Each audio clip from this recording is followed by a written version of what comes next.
Hello and welcome to Business Point on Global Television, your hub for topical discussions around business, Nigeria's economy, government policies, as well as tech and innovation. I am Queen Akaba.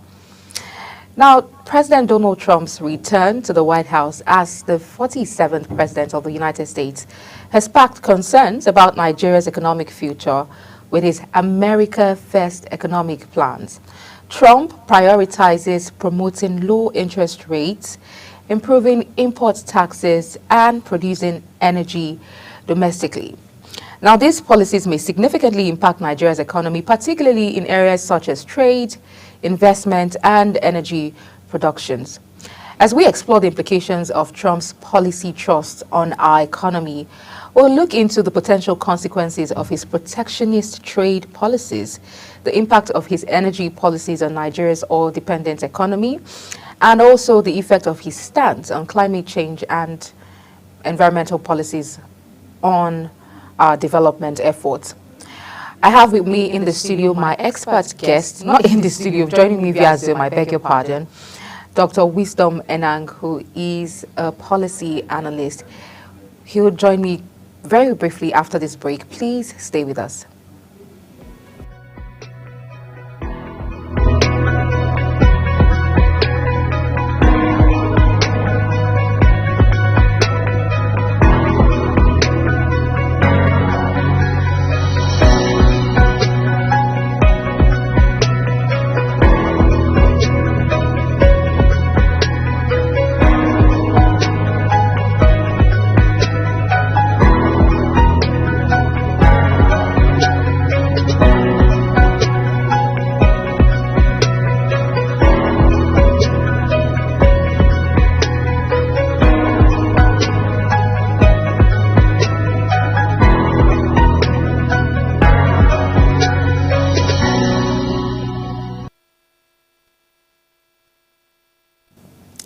Many thanks for staying with us. Joining us now is Dr. Wisdom Enang to examine the challenges and opportunities arising from Trump's policies as we explore strategies for Nigeria to mitigate potential negative impacts and also leverage potential benefits. Many thanks for joining me on the program, Dr. Wisdom. Thank you very much and good morning. Good morning. Thank you. As you know, we've seen how, President Donald Trump has been, all about his America First policy. How do you think this policy would, affect us, particularly in terms of trade and investment? He prioritizes American interests and jobs. It has also led his policy, the American First policy, has led to tariffs and trade restrictions, not just affecting Nigeria, but global trade patterns. And, our economy is heavily reliant on international trade, and it's essential for us to consider how this policy might affect our economy. What do you make of, President Donald Trump's America First policy? All right. I think the president's policy is going to, like you said, affect trade and investments. And for us to understand how much of an impact it's going to have, let's take our mind back to 2019, 2020, when President Trump was, the president at the time, and we had the COVID-19, and the U.S. were actually producing a lot of oil, and what that meant was that Nigeria actually had issues with, finding buyers for its oil, because at that moment, we had the U.S. going from being a net buyer to a producer and also a seller. So that was one of the biggest problems. And you could read headlines where Nigerian crude shipments were actually looking for buyers. So I think we're going back to those era where we potentially will have our products, and then we'd have to look at new buyers across the globe, new arrangements. And also, if we're having products that we're actually taking to the US, we should expect some sort of increased tariffs. And why is that so? Because the US have said, look, any country that has joined BRICS, which is militating against the US plans and dominance, means that you obviously would have 100% tariff on whatever products that you have. And BRICS, as you know, Nigeria just joined more recently.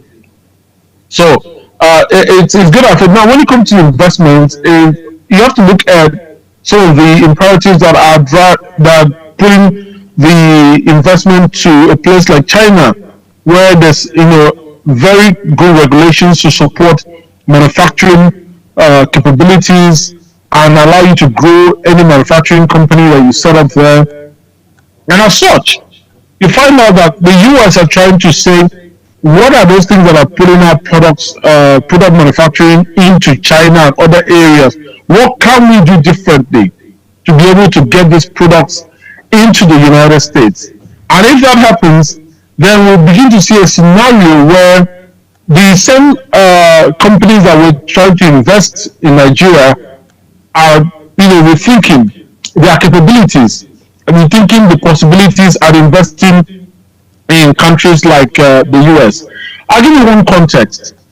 When a company that I worked for previously, ExxonMobil, were looking at their rebranding in terms of how they look at their investment portfolios, they decided to take a more global look at their investments and said, okay, look, instead of having multiple investments whereby we sanction investments based on the best proposition that each country can offer, we are going to look at a global pool of investments where the best investments in the world are going to be where we put our money. And three critical projects stood out. The first was the Permian Basin, where there's oil exploration going and production going on in the US. The second was in Papua New Guinea. The third was in Mozambique, and the fourth, in no particular order, was in there's this other country up where they produce a lot of oil. That was the fourth one, but in South America. Now, why is this important? Because when they looked at the entire physical scenario, Guyana is a country. When they looked at all the scenarios and all the investment propositions, they found out that those were the four places where they could make their money. And now the share of ExxonMobil has grown more than twice its value in 2020, for example. So why is this important? If the US should be able to tweak its investment value proposition, it therefore means that companies that are looking at global investment platforms, global investment decisions, may prioritize the US over African countries. And that means that we will lose those investments that ought to be coming to Africa. Remember, the other rhetoric that was dominant was the idea of climate change. And that was what we were thinking about, okay, climate change. So a lot of these projects that were, sort of pro-fossil energy were being shut down.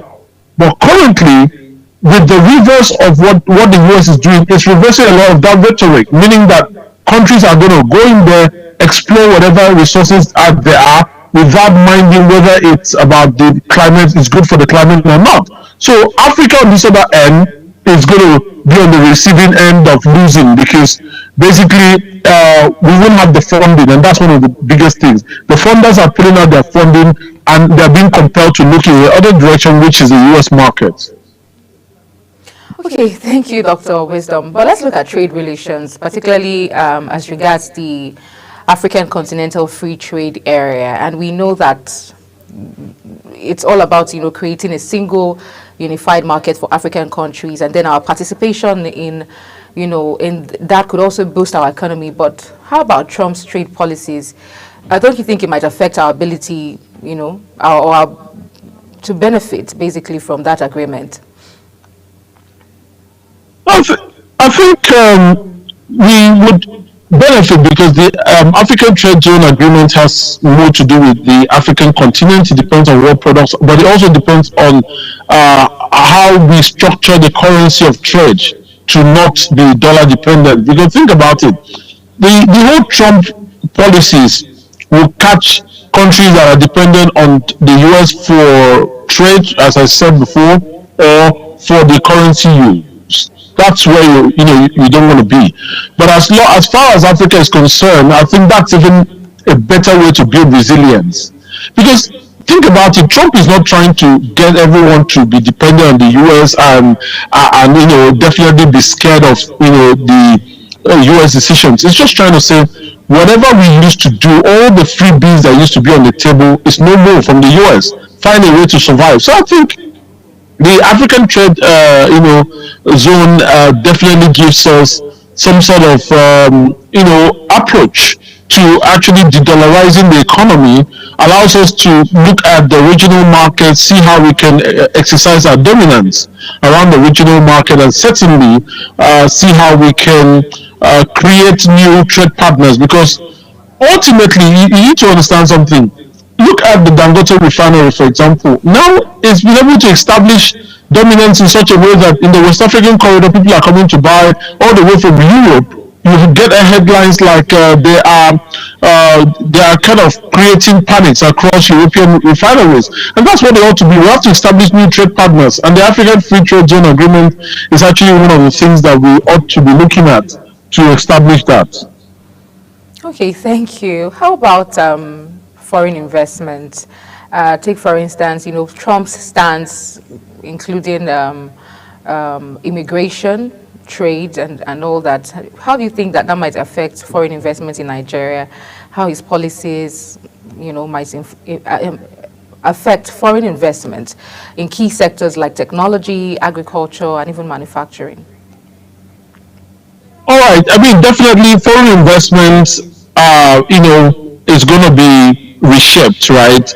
And the reshape, in my words, are going to be looking at not really foreign investment from a standpoint of charitable foreign investments to help the nation. It's about the value proposition. I mean, I look at some of the Trump videos, and he talks about the fact that he's ready to go and have discussions where he can see a clear line of sight to value for America.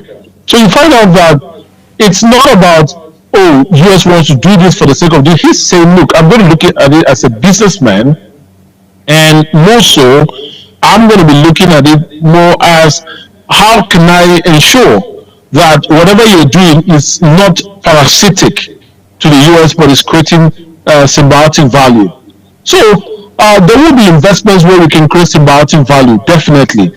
But there will not be investments if we're looking at Big Brother just dosing out support for Nigeria. No, it won't happen. And that's the way we need to start with thinking the repurposing of our investment value proposition to American investors.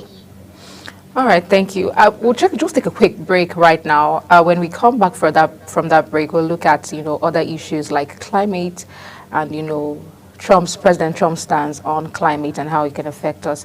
We'll be right back after this quick break. Please stay with us.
Many thanks for staying with us. We still have Dr. Wisdom Enang, a policy analyst, with us, joining us via Zoom, discussing President Trump's policy trust. And we will be looking now at climate, President Trump's climate stance, his stance on climate. And we know that Nigeria has been committed to reducing carbon emissions and also promoting sustainable development. But President Trump's stance on climate change and environmental policies might affect global efforts, to address these issues, if I'm not mistaken. Dr. Wisdom, can you help us examine the implications of these policies on our sustainable development efforts?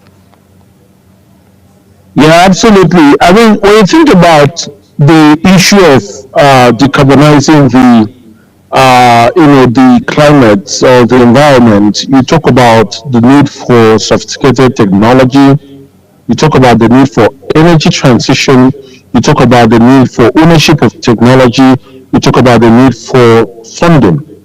So let's think about, for example, the issue of funding. A lot of the decarbonization initiatives were anchored on the fact that as you begin to decarbonize and open up into where we have the carbon credits and all of that, there are funding that you can access for your projects, which otherwise conventional energy projects will not be able to access, but you can access it, and that meant that there was a commercial incentive for companies and even countries to want to decarbonize. But with the change in rhetoric and with the US having run as one of the frontliners in providing funding for global, green energy initiatives or clean energy initiatives, that means that will slow down. The incentives are going to be removed, and a lot of countries may not bother. More so for African nations. And I'll put into context, Africa contributes less than 4% of the footprint in terms of carbon footprint to the entire world. And so you find that there are less reasons for Africa to get out of its way, get its budget and fund those green energy projects, especially where there are no external support coming in, when it doesn't contribute that much to the environment. And this goes to sort of solidify the position of Africa when it comes to a just energy transition. The just energy transition is simply saying, based on the realities that we are not the major contributors of pollution, let us contribute and steward our energy transition, but in a way that does not upset our economy, in a way that is sustainable for us from a financial standpoint, but in a way that allows us to leverage the energy source that we have, build on it to industrialize our economy, get clean energy before moving into cleaner forms of more cleaner forms of energy. So clean up the existing ones before moving up to alternative forms. So that's what's going to happen on that front. When it comes to the technology, you can understand that China and the US were great runners in this technology. What you're going to see is that China is going to switch and take over some of those companies that are running the decarbonization projects, for example. They're going to be moving towards owning most of those intellectual properties for those technologies, for example, the battery technologies and all of that. Considering the fact that the US is sort of relaxing on them, so that's what we're going to expect. So for those that will be running, looking at partnerships for decarbonizing and looking at those alternative technologies, I think the new partners might be China. That's just my thought process. And then, of course, when we look at the whole scheme of things, like I said, funding, it's a big one because the question is, how are you going to encourage people to run those initiatives? So you're going to see that funding is only going to be made on a need basis. For example, the Nigerian government will be willing to fund transition projects that would help them solve specific problems. One, if the cost of petroleum, like we've established, is quite high, of liquid petroleum, and we're now looking at CNG, that's a reason to fund the transition to CNG. That's on one part. The other part is if we're now looking at, okay, the transition to cleaner energy forms will allow us open up other sectors. For example, if you go into the production of battery cells, you definitely need to get get those resources mined, and that means we have the potential to open up our mining sector. We also have the potential to begin to produce and assemble those cars in country. That could be an incentive. So a lot of countries that will be funding this on themselves will funding it after creating that connection between those transition projects and the wider gain for the economy. Thank you, Dr. Wisdom. But I'm going to ask you this last question. You can give me your answers in 1 minute. President Trump's first term in office, the first time as president, I'm sure that there are lessons we should have drawn from when he was president. And can you just tell us how those lessons can, inform some of our policy decisions moving forward? Yes, those lessons call for us to look inwards. Those lessons definitely call for us to put the strength of first as a nation pull together and operate as in one strength to build the economy. We also call for the African continent to look at the strategies to allow it survive. It also calls for us to establish other partnerships. I see India being a great partner to Nigeria.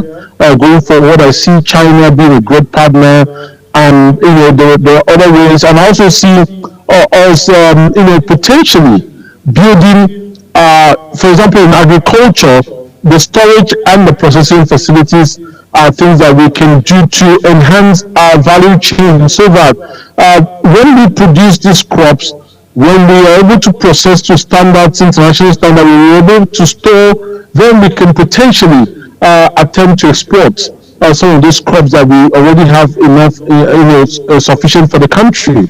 So it also calls for us to look at managing our resources, knowing that there's no one that would come giving us, resources to, giving us money to run any financial deficit. So it calls on the overall for us to look inwards and intensify the approach of diversifying our economy. All right.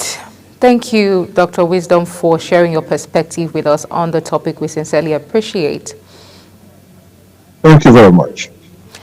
Well, that's the size of our package for you today on Business Points. Do make it a date with us tomorrow for another interesting episode of the program. From all of us at Global Television, we say have a beautiful day ahead. And don't forget to follow us across all social media platforms using at Global TV NG and other handles now showing on your screen. I'm Queen Agaba. Thank you for watching and see you again.